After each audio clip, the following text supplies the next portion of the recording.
UGM, UNY yang baru itu saya juga membantu. Kemudian Bank Indonesia di Jakarta dan juga yang di Jogja itu saya membantu sedikit-sedikit. Oh itu sana. Yang akan saya kerjakan lagi adalah WI Solo ini rencananya. Nah, saya senang sekali bisa membantu, mudah-mudahan sedikit saja memberikan masukan, tapi ini tidak terkait langsung dengan MUHA ya, SMA kopi kita. MUHA, Prof. Kopi teh. Kopi sama putih. Nah, tapi saya sedikit masukan dari beberapa hal yang saya lihat. Jadi sebetulnya kopi perpustakaan itu punya generasi. Generasi pertama itu dulu ada fokusnya di koleksi. Nah, generasi kedua itu fokusnya pada pemustaka, siswa, mahasiswa gitu. Nah, generasi tiga itu adalah perubahan yang luar biasa karena banyak hal yang baru membuat orang yang datang itu menjadi senang. Itu menjadi satu pengalaman baru masuk perpustakaan. Ternyata di perpustakaan ada ini. Nah, itu generasi tiga. Generasi keempat itu kita namanya generasi koneksitas. Nah, generasi koneksitas itu generasi yang ada koneksi internetnya ada, tapi koneksi misalnya temboknya bagaimana kita manfaatkan juga. Jadi bukan sekedar lantai, tapi juga temboknya kalau perlu sekalian kita manfaatkan misalnya. Jadi ada koneksitas. Kemudian yang kelima ini saya ajukan di Hongkong waktu itu dalam makerspace itu generasi kelima. Jadi generasi kelima itu generasi di mana siswa itu bisa berkreasi di dalam perpustakaan. Jadi ini contohnya kalau di Hongkong itu mesin jahit pun ada di perpustakaan, di universitas, di perpustakaan universitas. Terus kemudian yang terakhir memang perkembangan baru karena ada kecerdasan buatan sehingga AI masuk di situ.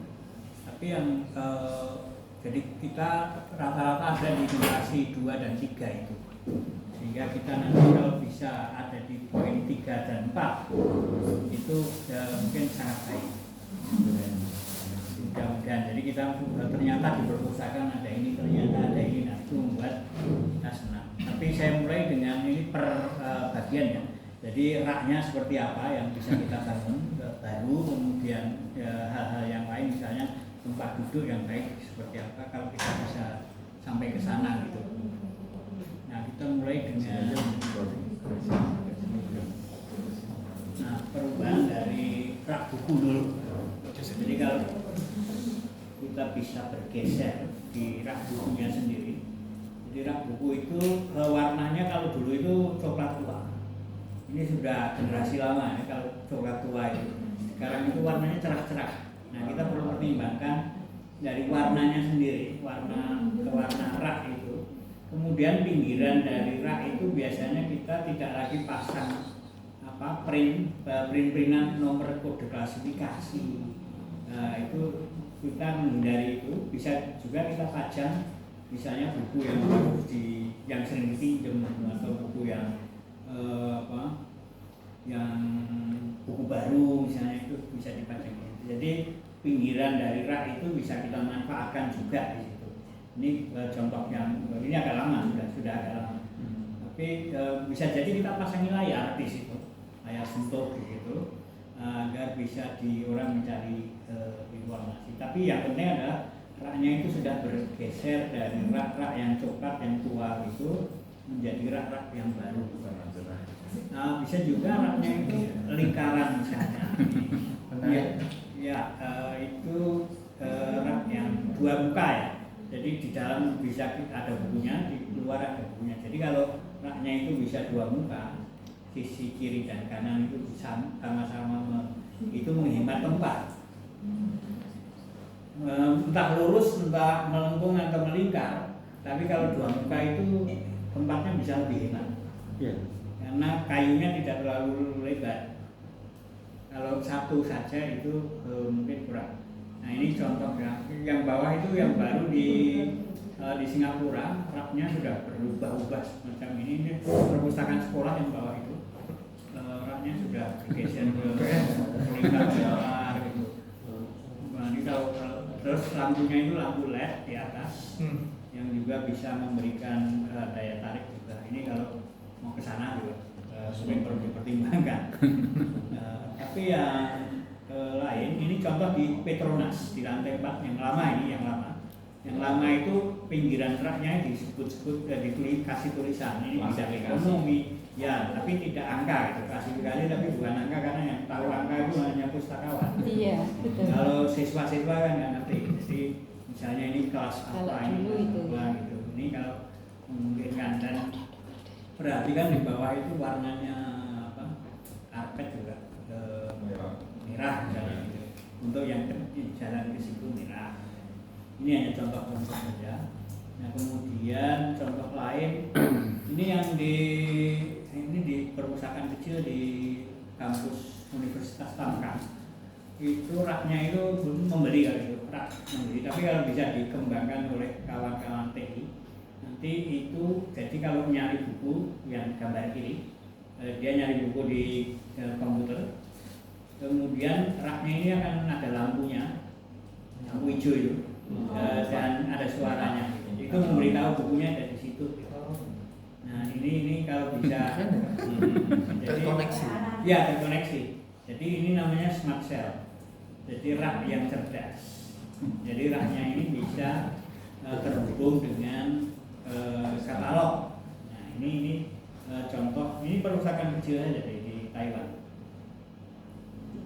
Kemudian yang lain, nah ini yang di Shah Alam di Malaysia.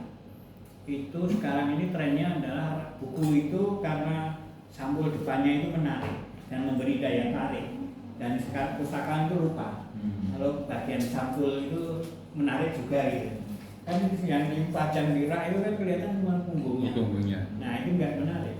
Jadi kalau kita bisa juga nanti sebagian dari rak itu ada yang model tampilannya ke depan itu bukunya itu ada tampilan di depan. Ya covernya itu kelihatan. Nah ini tidak harus semuanya, tapi sebagian itu nanti dimunculkan model seperti itu dengan menunjukkan bahwa ini loh buku-bukunya tampilannya seperti itu karena seorang desainer cover buku itu juga perlu kita hargai. Nah ini tampilan-tampilan semacam ini juga bisa dipertimbangkan tidak seluruh rak tapi mungkin di bagian-bagian depan dari pintu masuk gitu. Nanti mungkin ada satu rak atau dua rak yang ditampilkan modelnya seperti itu. Kemudian ini tadi yang saya sampaikan, raknya itu sekarang tidak lagi warna-warna gelap. Karena di Indonesia itu rata-rata raknya kalau enggak coklat hitam. Nah ini kita perlu mengganti dengan warna yang lebih cerah. Ya, kayunya itu kayu coklat muda atau putih itu lebih baik sehingga suasananya itu lebih terang. Itu pinggirannya contoh yang saya katakan tadi bahwa sekarang bisa pinggiran dari rak itu bisa dikasih komputer yang mungkin memberi daya tarik juga. Terus satu lagi yang perkembangan baru adalah raknya itu melengkung. Rata-rata sekarang melengkung itu. Ini sudah 10 tahun terakhir itu rak itu mulai dibuat melengkung. Ini kesannya juga berbeda gitu. Selain melingkar tadi juga melengkung. Nah, nanti mungkin ada satu unit yang dibuat melengkung. Nah, model-model begini. Terus di dalamnya itu bisa tempat duduk atau lesehan kalau perlu. Lesehan dengan meja yang rendah itu bisa juga seperti itu setengahnya. Nanti bisa dipertimbangkan. Raknya juga warnanya juga sudah terang, cerah gitu. Nah, itu yang ini model-model yang bisa kita buat. Ini kita coba yang di MAN 3 Bantul sudah mulai kita coba agak melengkung gitu rak. Melengkung siksak gitu. Ini sudah mulai kita coba di baru satu itu yang melengkung. Raknya melengkung itu baru di MAN 3 Bantul. Dan itu pun belum memuaskan bagi saya. Karena harusnya bisa jual muka itu. depan dan belakang, tapi akhirnya cuma satu muka. Besok ini perlu diubah. Nah itu jadi kiri kanan, jadi ya, semua Fungsinya berfungsi. Raknya itu semacam ini. Nanti kalau bisa di tengah itu model melengkung. Ini ada tren baru yang sekarang banyak dipakai. Nah kemudian ini yang paling baru ini beberapa hari yang lalu saya di Singapura, pinggiran buku, pinggiran rak itu dikasih display, tempat display buku. Nah yang tidak kalah menarik adalah setiap rak itu ada lampunya. Jadi setiap rak itu dikasih lampu LED gitu, sehingga bukunya kelihatan. Nah dengan bukunya kelihatan itu akan memberikan juga daya tarik, bukunya itu menjadi lebih bening gitu. Kalau bukunya gelap, di tempat yang gelap itu kurang ada daya tarik. Nah ini waktu kita kasih lampu ternyata jadi berbeda. Itu melengkung juga raknya. Nah ini modelnya kalau dari atas, rak-rak seperti ini sudah mulai dibangun.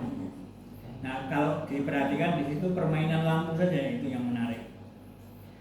Nah kalau ruang di perpustakaan di sini ini kan tidak terlalu luas, sehingga itu bisa dibangun sampai atas raknya, raknya sampai langit-langit, tapi ada tangga. Tangganya itu bisa digeser-geser. Itu yang itu ada tangga juga. Tangga itu bisa digeser ke sana kemari.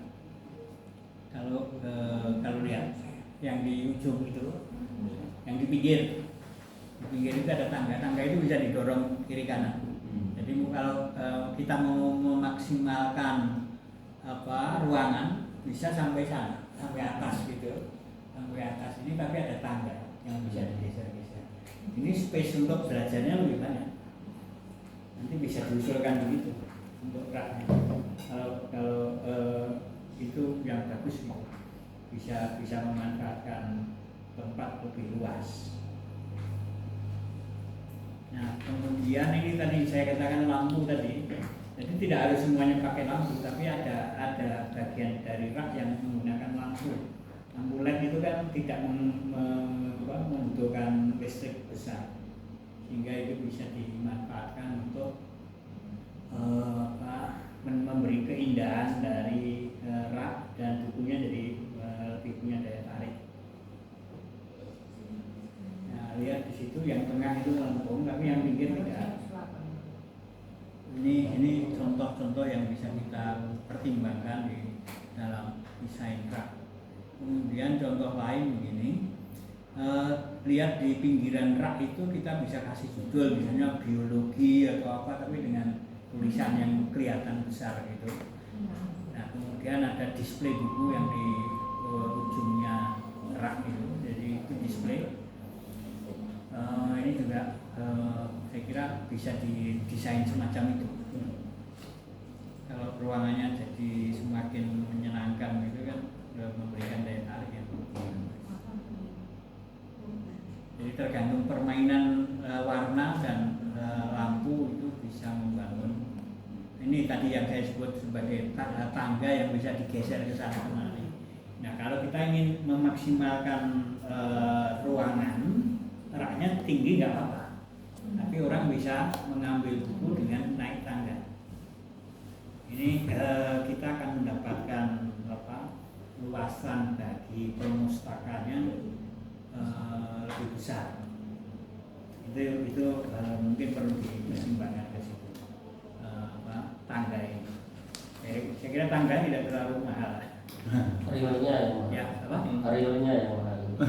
Apanya? Real itu pakai real ya. Iya, realnya yang mahal. Ya, tidak harus semuanya, tapi hanya mungkin satu deret ini, satu tangga gitu. Itu sudah akan mengurangi luasan rak-rak yang di tengah. Gitu. Jadi tidak harus semua pinggiran itu ada raknya, tapi ada pinggiran yang raknya itu sampai atas. Mungkin tangganya cukup satu. Nah, kemudian kaca itu di pinggiran itu kalau bisa semakin besar kaca itu mengurangi listrik satu. Yang kedua, pemandangan keluar itu juga dibutuhkan karena orang yang belajar butuh suasana untuk untuk mata itu biasanya 2 jam itu perlu melihat pemandangan di luar, ada kehijauan misalnya gitu. Nah itu lihat juga di situ raknya itu tetap ada lampunya.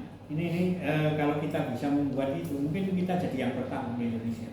Nah, kasih lampu itu belum ada di kita. Hanya sederhana loh, konsepnya hanya pakai LED, lampu LED gitu, tapi memberi kesan raknya itu jadi kelihatan bersih. Ini kalau kita bisa membuat itu, nanti akan jadi perpustakaan pertama di mana raknya itu hidup, jadi ada nyalanya itu. Nah, itu tidak terlalu mahal ya, kalau itu murah lah. Kalau lampu LED kan yang itu loh, panjang itu kan cukup murah. Kemudian kalau buku-buku display buku baru bisa model-model seperti ini kalau mau. Jadi mungkin display buku juga tidak harus buku baru, tapi buku yang sering dipinjam atau yang barusan dikembalikan itu bisa di display. Itu di Singapura modelnya yang barusan dikembalikan, misalnya buku ini ya dibaca lagi, ya banyak yang minjem misalnya itu jadi page reading. Jadi mungkin baru dikembalikan, mungkin buku paling populer dan sebagainya. Nah, tapi yang model baru, desain display buku yang baru itu model pakai lampu juga seperti ini. Ini masih di Singapura. Yang beberapa hari lalu saya di sana.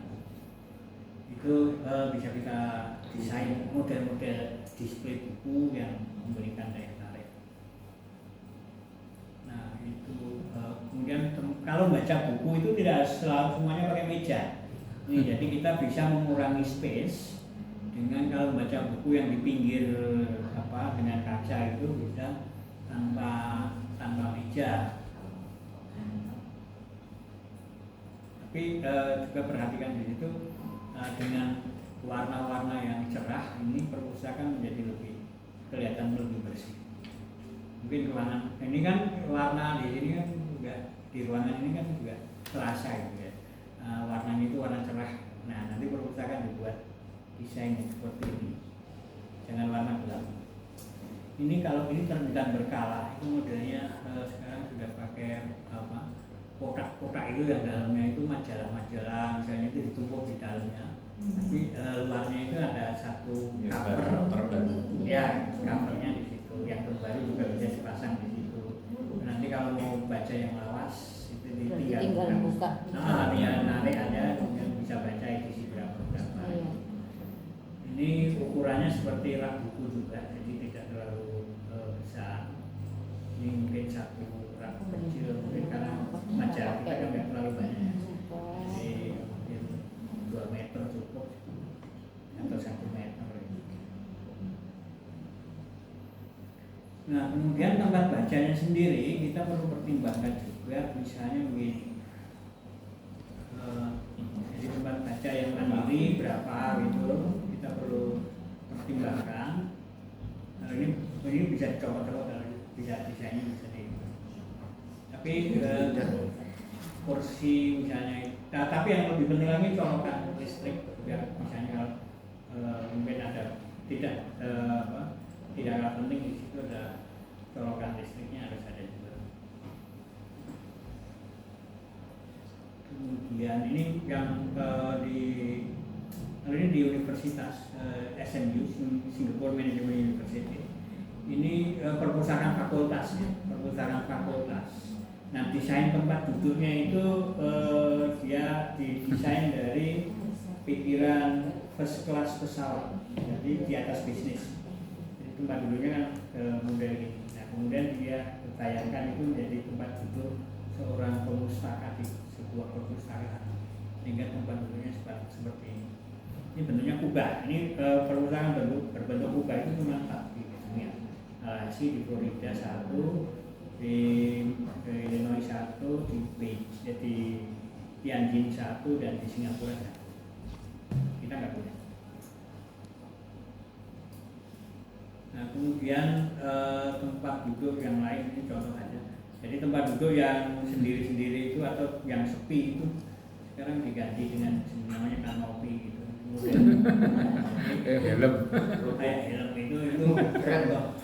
Biar tidak terganggu. Malah tidur Pak kamu. Tempat tidur juga ada nanti saya punya gambar tempat tidur. Malah tidur. Kalau ini tempat baca sendiri. Belajar sendiri. Karena sekarang itu lebih banyak siswa itu belajarnya bareng-bareng, berkelompok. Nah tempat baca yang ruang ini contoh yang ini diambil dari ini sudah diadopsi di perpustakaan Bank Indonesia di Jakarta di Tamrin gedung B itu lantai 2 itu kita sudah mendesain seperti ini. Ini hanya permainan dari kayunya aja sih sebenarnya. Jadi permainan tempat duduk sofa yang dibuat semacam ini. Kalau mau lihat yang di Indonesia ada di Tamrin gedung B. Ini sudah kita coba lihat. Jadi waktu itu saya bawa kawan-kawan dari BI untuk melihat di negara lain, kemudian kita desain dan kemudian sudah berubah. Ini contoh-contoh tempat. Nah, layar itu yang perlu dipertimbangkan juga. Kalau mungkin ada 1-2 layar besar, kita juga bisa siapkan di situ untuk belajar bersama, untuk rapat dan sebagainya. Kalau bisa juga rapat guru itu bisa di perpustakaan. Ini juga hal penting. Jadi guru itu rapatnya di perpustakaan. Kadang-kadang. Ya, kali-kali. Sekali-sekali perlu di situ. Minggu depan. Karena di UGM dulu rapat universitas itu juga di perpustakaan kita dijadwalkan gitu. Jadi rektor, dekan-dekan itu semuanya rapat di perpustakaan. Nah kemudian mereka lihat, kemudian waktu kita mengusulkan perubahan, mereka sudah lihat kondisinya seperti apa, kemudian berubah ya senang. Jadi ini manfaatnya. Jadi layar-layar ini standarnya memang sekarang berbeda. Sudah layar-layar besar. Kalau di standar internasional itu layar monitor 32 inch itu layar untuk 1 orang. Kalau 60 inch itu baru 3 orang 4 orang. Nah 100 itu untuk 6 orang. Kalau layar untuk seminar-seminar itu 3x7 layarnya. Nah ini juga mungkin perlu dipertimbangkan juga kalau memungkinkan. Jadi ini meja yang panjang namanya signature. Ini sudah di model ini sudah ada di City University of Hong Kong. Jadi di sana ada, kemudian di Cina ada juga. Jadi itu dari lesehan, jadi mejanya itu panjang dari model duduk di lantai, kemudian mejanya itu naik sampai pada kursi-kursi gitu. Jadi bergerak gitu. Ini mulainya dulu di Seoul waktu itu. Di Perpustakaan Nasional Seoul itu membuat semacam ini signature itu sofa, kemudian muter-muter gitu. Tapi kalau ini butuh space yang luas. Kalau space-nya di sini mungkin tidak memungkinkan. Nah mungkin ruangan-ruangan belajar bisa kita buat 1-2 gitu kalau memungkinkan. Modelnya sudah harus didesain lebih menarik lagi. Nah waktu bulan lalu itu saya berbicara tentang perpustakaan di Indonesia di Singapura. Ada pertanyaan yang menarik. Itu mengapa tidak pakai karpet? Ada pertanyaan gitu. Nah ternyata konsep kita berbeda. Jadi karpet kalau di luar negeri itu dipakai untuk mengurangi suara sepatu, terutama suara sepatu. Nah kalau di Indonesia kalau ada karpet nggak boleh pakai sepatu. Itu maneman. Tapi kalau di sana itu karpet itu hanya untuk mengurangi suara biar itu orang tidak terganggu. Copot sepatu. Nah kita malah sudah copot masih ada karpetnya. Kayaknya nggak ada suara sama sekali. Nah iya. Suaranya hilang. Nah ini ruang-ruang diskusi bisa dibuat nanti 1 atau 2 kalau ada, bisa juga dipakai untuk rapat memungkinkan. Kemudian Kemudian, nah ini yang saya katakan tadi, tembok itu ada juga temboknya yang dikasih lapisan seperti whiteboard itu loh. Lapisan whiteboard sehingga tembok itu bisa dimanfaatkan untuk nulis-nulis. Wah, nek Jadi banyak tembok bukan. itu bisa di tembok itu karena Justru itu terfasilitasi. Ajang kreativitas. ya bisa tidak coret-coret di mana-mana tapi bisa di situ. Di situ ya. Ada tempatnya. Ya, ini di Chinese University. Mereka itu temboknya dikasih lapisan itu seperti whiteboard yang kemudian mereka bisa tulis-tulis di situ untuk belajar. Wah.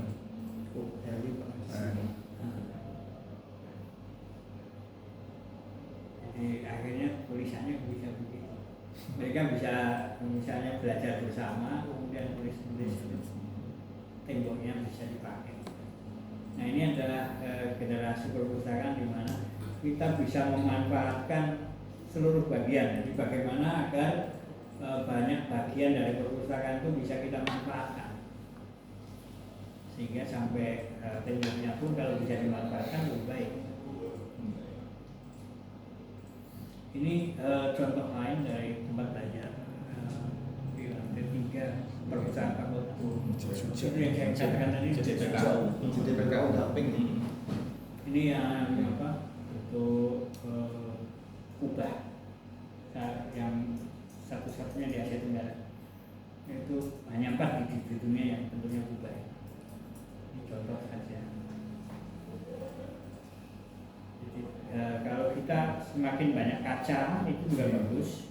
Jadi kaca itu satu mengurangi listrik untuk pencahayaan alami.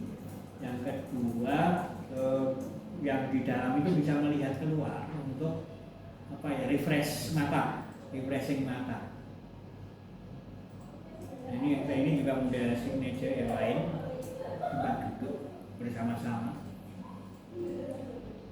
Kita bisa pertimbangkan, tapi nah ini contoh lain. Ini yang lesen di sini, kunker itu. Nah ini ada mungkin awalnya orang ini melihat ini aneh-aneh gitu, tempat duduk seperti itu. Ternyata tidak, itu di belakang yang lesen itu ada gunungan gitu. Gunungan itu untuk sandaran. Itu sandaran. Ya. Jadi kita bisa berkreasi dengan berbagai tempat duduk. Nah, kemudian ini tadi yang saya katakan, jadi tembok itu kalau kita bisa manfaatkan untuk nulis-nulis itu bisa ada tempat untuk berbagi mereka diskusi bersama, kemudian bisa nulis di situ tanpa kita memberikan whiteboard. Jadi ini intinya adalah memanfaatkan semua bagian dari perpustakaan. Nah itu kemudian mungkin bisa dipertimbangkan juga tadi maker space, jadi tempat di mana kita bisa, tadi ada mesin jahit misalnya gitu, terus ada tempat membuat apa, orang bisa masukkan. Yang paling baru itu di Unggul, di kota Unggul itu ada culinary studio. Jadi orang bisa masak untuk beberapa orang gitu. Di perpustakaan ini juga daya tarik juga. Nah ini printer yang ada. Jadi kalau perpustakaan itu menyediakan printer, fotokopi dan sebagainya, scan juga itu kayaknya bagus. Ada satu gitu. Jadi ngeprintnya juga di perpustakaan, kemudian scan di perpustakaan, 3 dimensi kalau ada, juga bagus. Itu akan menghidupkan perpustakaan. Kalau fotokopi sudah enggak ya? Printer itu disediakan, tentang bayar tidak itu urusan manajemen. Tapi kalau bisa kita sediakan, kemudian scan juga kita sediakan, itu sangat baik. Ini contoh produk-produk yang dibuat di perpustakaan. P5. Printer 3 dimensi gitu. Tapi ini contoh lain kalau di Cina itu orang buat banner pun di perpustakaan. Ini perpustakaan kampus universitas. Jadi tidak perlu datang ke toko keluar kampus gitu. Jadi masuk perpustakaan dia mau buat banner, buat baliho kampanye, masuk kampanye OSIS. Jadi ini yang bisa. Nah, studio ini juga saya kira penting. Sekarang ini orang banyak membuat konten, jadi konten kreator dan sebagainya. Kalau perpustakaan bisa mewadai, jadi kalau misalnya pelajaran-pelajaran di sekolah itu misalnya siswa ditugasi membuat menjelaskan tentang berbagai hal dalam bentuk video, misalnya mereka masuk perpustakaan, kemudian mereka menghasilkan konten yang kemudian bisa didiskusikan di kelas. Ini juga mungkin menarik. Kita coba dan di Visipol itu kita buat studio. Studio itu sampai 800 juta ya, tapi memang bagus. Tapi tidak harus semahal itu. Studio itu bisa dengan kamera-kamera murah dan lain-lain. Dipakai untuk merekam berbagai pengetahuan dosen. Nah, di sini kalau mungkin guru-guru itu bisa direkam pengetahuannya di perpustakaan gitu. Mereka bisa belajar, nanti gurunya meminta siswanya itu nonton video saya di perpustakaan gitu. Nah, ini menunjukkan apa ya, guru ini punya pengetahuan yang luas yang kemudian tersimpan di perpustakaan. Nah, kalau kita bisa seperti itu, apresiasi siswa terhadap guru juga semakin tinggi. Nah, ini mungkin perlu dipertimbangkan juga di situ. Mungkin setiap guru bisa menjelaskan apa sehingga kalau ingin belajar lebih lanjut mereka datang ke perpustakaan. Setiap mata pelajaran itu mungkin ada videonya, itu guru berbicara 5 menit, 10 menit itu direkam oleh pustakawan. Ini jadi pustakawan ini tugasnya nanti adalah memproduksi pengetahuan. Tidak hanya membeli aja, membeli secara menggunakan uang besar. Tapi kalau dari kepala sekolah sampai guru-guru ini kita rekam, kemudian rekamannya disimpan di perpustakaan, gurunya nanti minta siswa itu datang ke perpustakaan untuk belajar pelajaran ini, nanti cari guru ini siapa dan isinya apa. Nanti kalau ini seperti ini bisa kita bangun, maka peninggalan guru-guru kalau sudah pensiun itu tetap ada di situ yang bisa kita manfaatkan. Mungkin perlu dipertimbangkan di situ. Kalau di Visipol kita sudah punya satu yang kita pakai untuk merekam dosen-dosen. Jadi dosen itu punya pengetahuan apa, jadi tersimpan pengetahuannya itu. Jadi menyimpan pengetahuan tidak harus dalam bentuk tulisan, tapi juga bisa dalam bentuk video. Nah, ini mungkin bisa juga menjadi pembelajaran yang baik bagi siswa-siswa dan juga meningkatkan kunjungan sebetulnya. Kalau ada rekaman-rekaman dari guru, kemudian siswa dianjurkan untuk atau diminta ke perpustakaan untuk mendengarkan, itu kan satu hal yang bagus. Mungkin begitu Pak Kepala Sekolah. Bisa kita bangun, siswa ini kita dorong sehingga nanti akreditasi juga baik. Akreditasi bagus karena kunjungannya besar. Nah, kunjungan besar ini karena siswanya itu didorong oleh guru untuk melihat videonya. Ini interaksi kerjasama guru dan perpustakaan sangat dibutuhkan. Jadi setiap guru setiap semester mempunyai 2 video saja, itu sudah jadi koleksi dan itu bisa bagian dari koleksi perpustakaan yang bisa disampaikan pada waktu akreditasi perpustakaan. Kita punya video-video buatan sendiri jumlahnya sekian. Nah, itu kan nanti akreditasinya juga ada nilainya dan kunjungannya juga semakin meningkat. Nah, perlu dipertimbangkan hal semacam itu dalam kaitannya dengan akreditasi perpustakaan sekolah. Nah, tempat layanan saya kira kita yang penting sekali adalah bagaimana agar layanan-layanan ini lebih memudahkan dan membuat mungkin masih pakai ini, masih pakai orang, tapi kalau sudah tidak pakai orang lebih baik lagi, pustakaannya bisa mengerjakan yang lain. Saya kira softwarenya atau aplikasinya sudah semakin banyak yang mudah digunakan.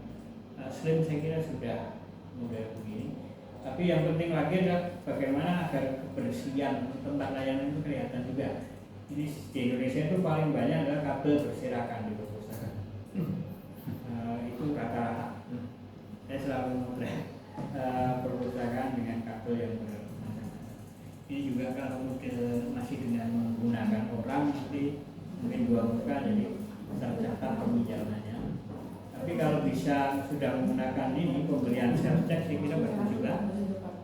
Pinjam itu tidak perlu pakai orang, jadi sudah ada mesinnya, itu saya kira sudah ada di Indonesia. Ini kalau pinjam buku tidak usah bertanya pada petugas, langsung ke sini. Ini sudah banyak yang pakai. Ini model ini, ya itu juga pakai QRIS misalnya gitu, kalau ada yang terlambat. Kemudian ini yang lebih menarik, ini tempat pinjam buku, dari bukunya di toko 10 misalnya, itu juga langsung terpinjam, tertulis. Jangan lupa juga peminjamannya ditambah biar jangan sekarang berapa? Maksimal berapa? Maksimal 3. 5 aja kalau apa? Enggak akan begitu. Habis. Kalau habis kan berarti dimanfaatkan. Nah, kalau habis kan dimanfaatkan, tapi ya tidak akan habis. Karena yang pinjam juga tidak akan banyak. Tapi kalau bisa dinaikkan, dulu game itu saya buat dulunya cuma 2. Naikkan 5 naikkan 10, terus sekarang 15. Mau saya 25, karena saya sudah meninggalkan tempat itu, saya nggak punya hak untuk menaikkan. Di Salatiga itu, di Satya Wacana itu dibebaskan untuk minjem berapapun boleh, bawa becak boleh. Tapi juga tidak habis, tapi jumlah yang dipinjam jadi semakin naik. Nah ini juga akreditasi akan berubah.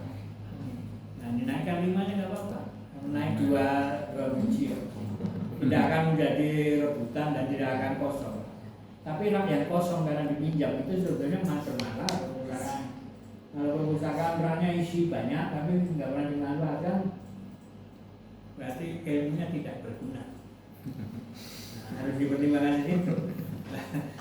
Semakin banyak buku yang dimanfaatkan oleh siswa, berarti perpustakaan itu semakin bagus. Tapi kalau bukunya jangan sampai dipinjam, itu malah tidak bagus. Tantangan. Nanti kalau bukunya akan dipinjam banyak itu nanti akan mendapatkan penghargaan perpustakaan. Jadi masing-masing pegawai akan mendapatkan tunjangan tambahan. Mencari buku yang dipinjam. Boleh nggak balik-balik. Oke, jadi semacam ini sudah banyak. Nah, jadi alat peminjaman mandiri sehingga petugasnya bisa mengerjakan yang lain. Ini saya kira sudah biasa, bisa model-modelnya macam-macam. Tapi kalau bisa ada ini memudahkan petugas tidak perlu memikirkan peminjaman. Nah kemudian model-model ini juga sudah ada. Jadi mencari bukunya pakai HP misalnya itu juga bisa dilakukan. Jadi nanti selain desainnya bagus, teknologinya juga mungkin bisa ditambahkan dengan model ini. Ini bukan hal yang sulit. Pakai Foursquare bisa. Kemudian jadi bukunya ada di mana itu bisa juga pakai model ini. Nyari bukunya tidak terlalu susah dan kita memanfaatkan HP. Kartu anggota juga pakai HP ya, iya kan? Sudah. Belum.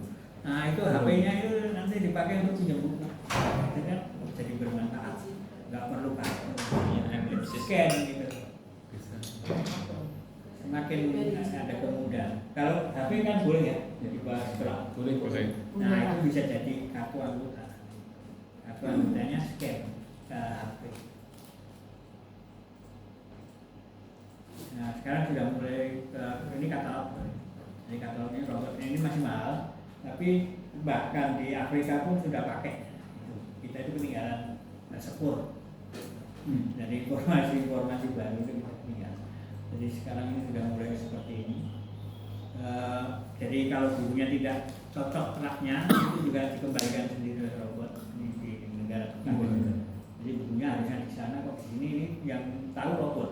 Kemudian robotnya ngambil pindahkan. Wah, itu canggih. Nah, termasuk katalognya itu jadi yang dia cari kata klik itu dia akan ngantar kita ke buku yang dicari.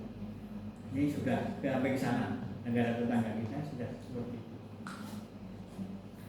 Ini yang tadi ini kalau ini peminjam bukunya ini tidak sampai ke kita karena bukunya ada di bawah tanah, kemudian cari buku di lantai berapapun itu tinggal klik bukunya datang.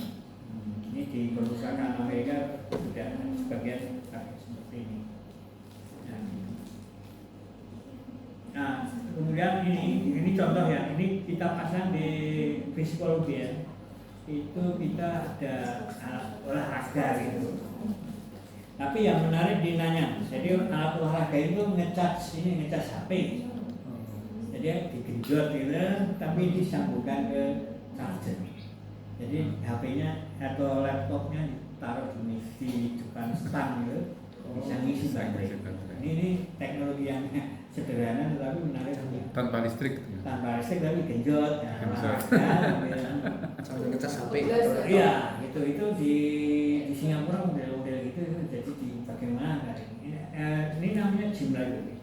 Di Malaysia segala itu ada model-model itu. Nah, kalau kita bisa juga memberikan olahraga di dalam perpustakaan. Visual kita punya semacam itu. Pindah sana. Kalau punya ya tinggal geser di perpustakaan. Jadi perpustakaan itu ada bisa untuk ngecas Pak. Ya? Bisa untuk ngecas gitu. Gak apa-apa, tapi ditaruh di situ kan nambah jumlah pengunjung. Nah, jumlah pengunjung itu penting untuk akreditasi. Gitu ya. Dipindah di situ untuk akreditasinya semakin tinggi jumlah pengunjung. Perlu disiapkan. Olahraganya sambil baca buku ya, Tom? Ya betul ya, sambil belajar mungkin olahraga sambil baca buku. Ini yang menarik juga itu terapi. Nah, terapi juga sampai seperti itu. Jadi orang stres itu masuk perpustakaan jadi sembuh.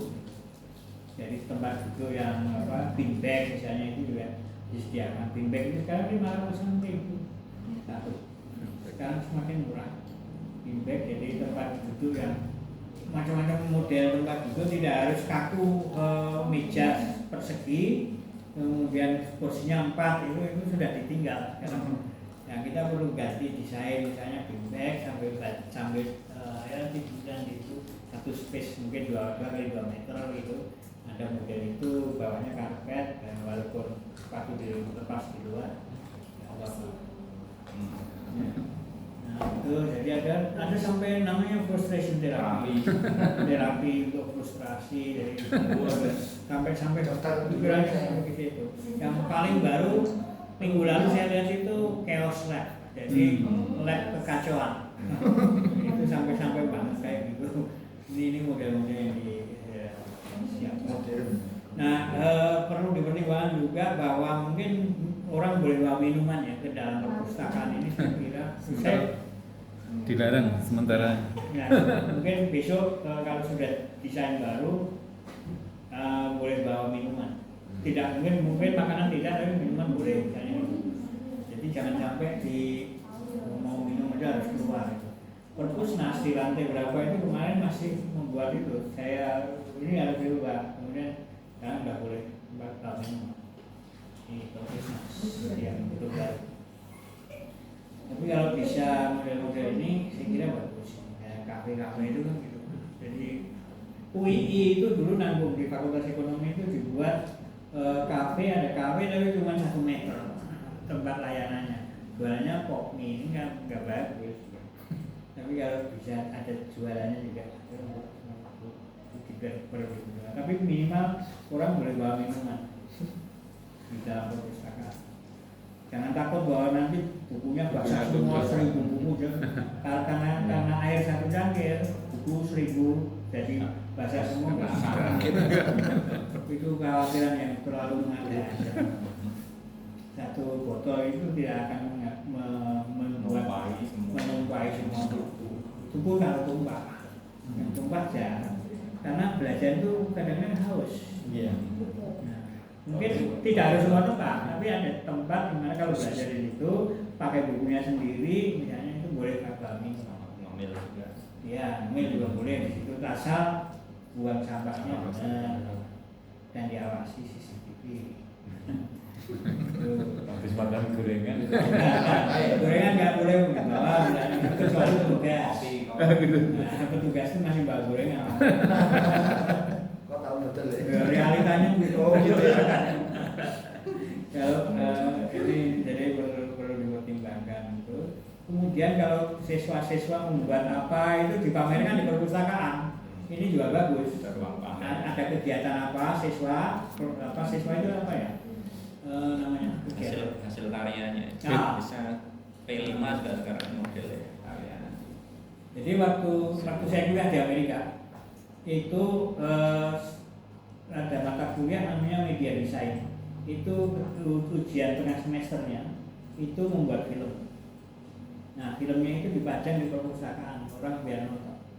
Terus ujian akhir itu kita membuat game. Nah gamenya dipasang di perpustakaan. Yang menilai orang yang masuk perpustakaan. Di tempat lain itu mau misalnya kita pajang di situ balkon atau apa dengan penjelasan itu bisa juga waktu-waktu tertentu begitu. Kemudian misalnya pas ulang tahunnya Muha, ya di situ ada foto-foto kepala sekolah dari zaman pertama sampai terakhir.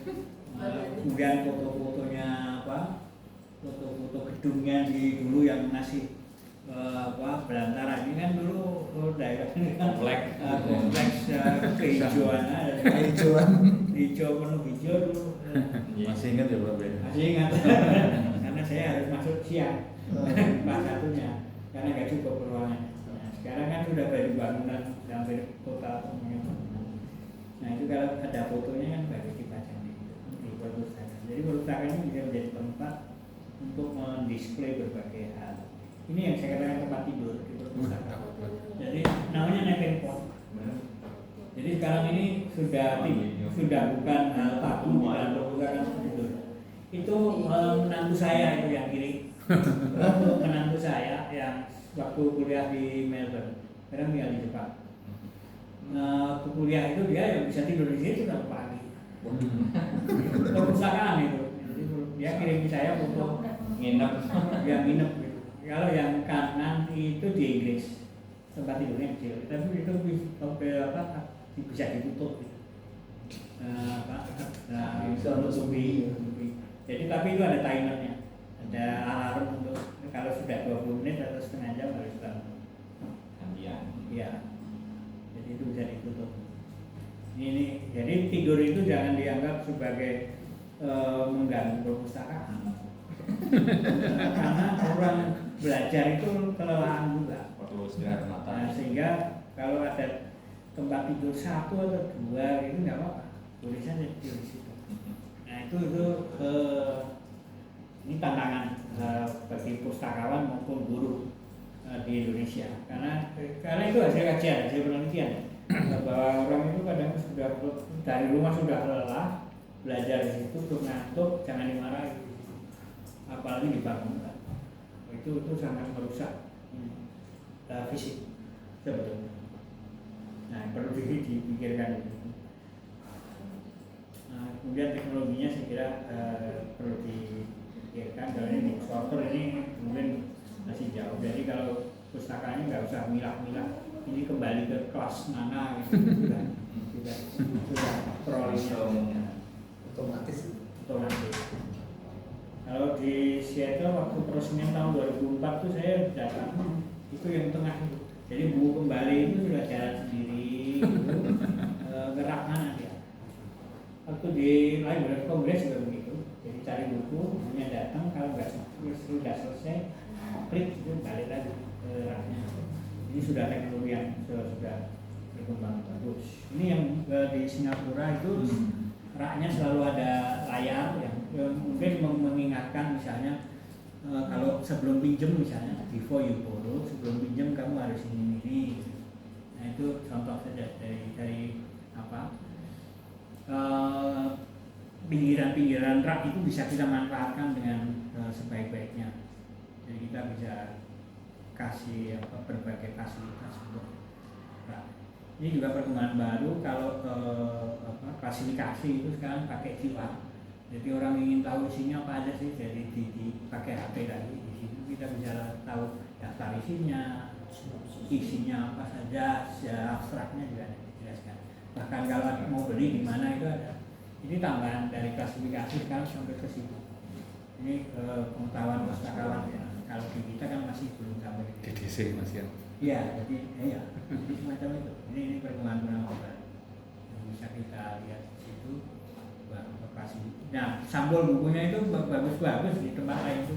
Mengapa kita tidak gitu? Sampulnya sudah jelek-jelek itu. Kalaupun dijilid ulang juga tidak memberikan daya tarik pada siswa untuk belajar. Jadi kita bisa scan gitu, kemudian isinya apa aja gitu. Ini contoh-contoh ya, mungkin perlu dipertimbangkan. Nah itu kira-kira gambaran-gambaran. Satu lagi mungkin di sini, nah kita bisa juga ini perpustakaan tuh punya mainan-mainan pakai remote. Bahkan di perpustakaan perguruan tinggi aja ada mobil-mobilan pakai remote mainan. Jadi biar orang tidak hanya serius saja, tapi karena di perpustakaan itu kan di Undang-Undang 43 itu kan ada tempat rekreasi juga. Nah, kita bisa kasih di situ mobil-mobilan dua gitu, terus kemudian mereka bisa bermain di situ. Nah, itu jadi tidak hanya semuanya serius saja, tapi bisa juga untuk hiburan.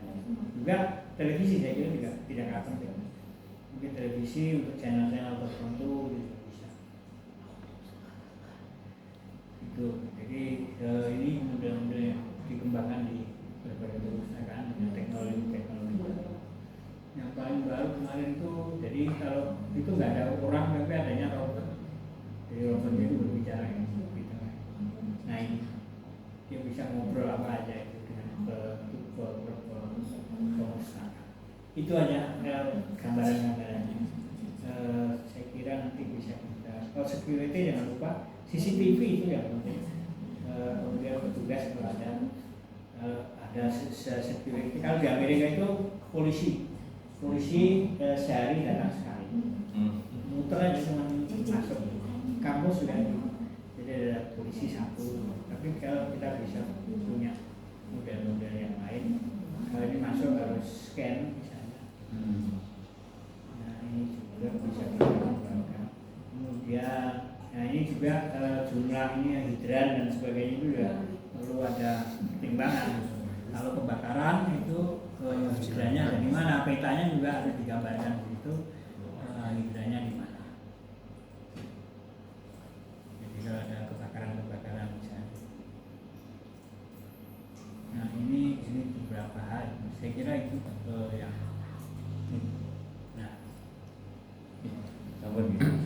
Terima kasih Pak Ida yang